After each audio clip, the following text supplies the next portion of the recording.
नमस्कार। आज हम जानेंगे छठे श्लोक का अर्थ। यहाँ यह बात कही गई कि भगवान का स्मरण करते हुए मरने वाला भगवान को ही प्राप्त होता है।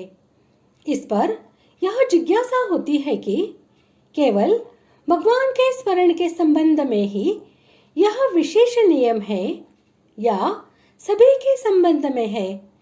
इस पर कहते हैं श्लोक छठा,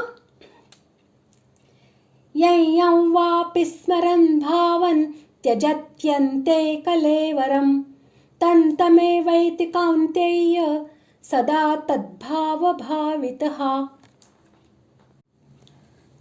श्लोक का अर्थ, हे कुंती पुत्र अर्जुन, यह मनुष्य अंतकाल में जिस भी भाव को स्मरण करता हुआ शरीर का त्याग करता है उसको ही प्राप्त होता है, क्योंकि वह सदा उसी भाव से भावित रहा है। ईश्वर, देवता, मनुष्य, पशु, पक्षी, कीट, पतंग, वृक्ष, मकान, जमीन आदि जितने भी चेतन और जड़ पदार्थ है उन सब का नाम भाव है।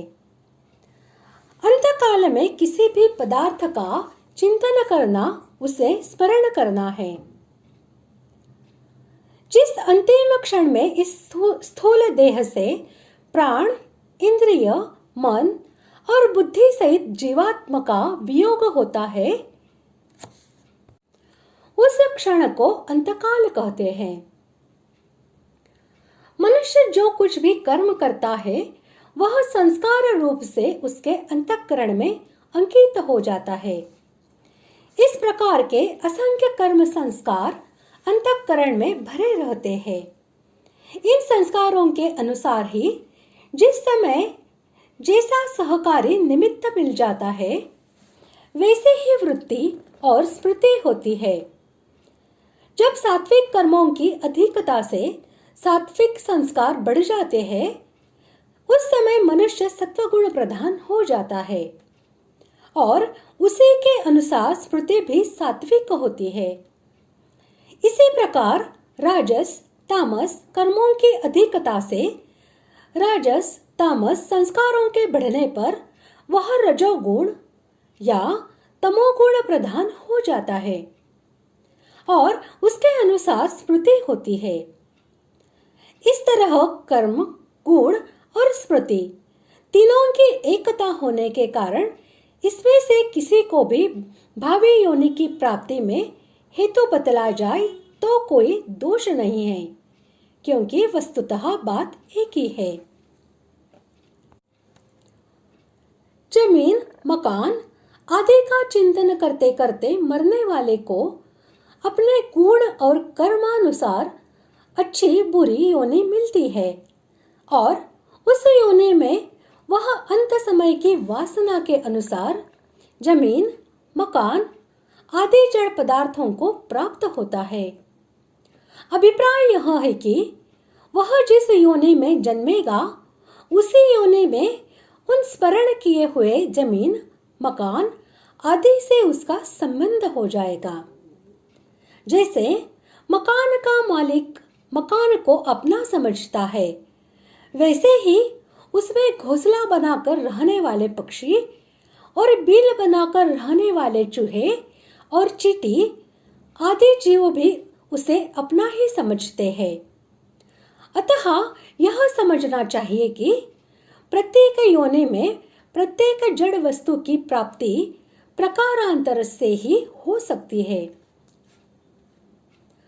मनुष्य अंतकाल में जिस भाव का स्मरण करता हुआ शरीर त्याग करता है वह उसी भाव को प्राप्त होता है, यह सिद्धांत ठीक है।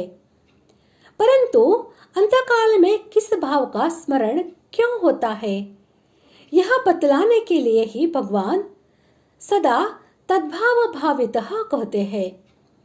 अर्थात अंतकाल में प्रायः उसी भाव का स्मरण होता है जिस भाव से चित्त सदा भावित होता है।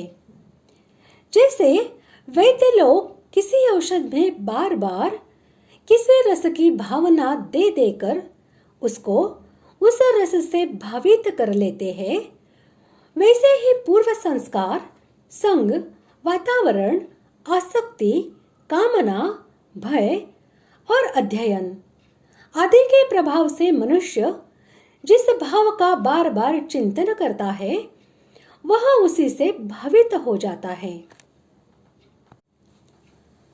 सदा शब्द से भगवान ने निरंतरता का निर्देश किया है। अभिप्राय यह है कि जीवन में सदा सर्वदा बार बार दीर्घ काल तक जिस भाव का अधिक चिंतन किया जाता है उसी का दृढ़ अभ्यास हो जाता है। यह दृढ़ अभ्यास ही सदा तद्भाव से भावित होना है और यह नियम है कि जिस भाव का दृढ़ अभ्यास होता है उसी भाव का अंतकाल में प्रायः अनायास ही स्मरण होता है। अधिकांश को तो अंतकाल में जीवन भर अधिक चिंतन किए हुए भाव का ही स्मरण होता है, परंतु कहीं कहीं जड़ भरत के चित्त में हरिण के बच्चे की भावना की भांति मृत्यु समय के समीपवर्ती काल में किया हुआ अल्पकाल का चिंतन भी पुराने अभ्यास को दबाकर दृढ़ रूप में प्रकट हो जाता है और उसी का स्मरण करा देता है। यहाँ निरंतर परमात्मा के स्वरूप का चिंतन करना ही सावधान होना है और परमात्मा को छोड़कर अन्य किसी का चिंतन करना ही अपने भविष्य के जन्म को बिगाड़ना है। इस प्रकार आज हमने छठे श्लोक का अर्थ जान लिया है। अगले भाग में जानते हैं 7वें श्लोक का अर्थ।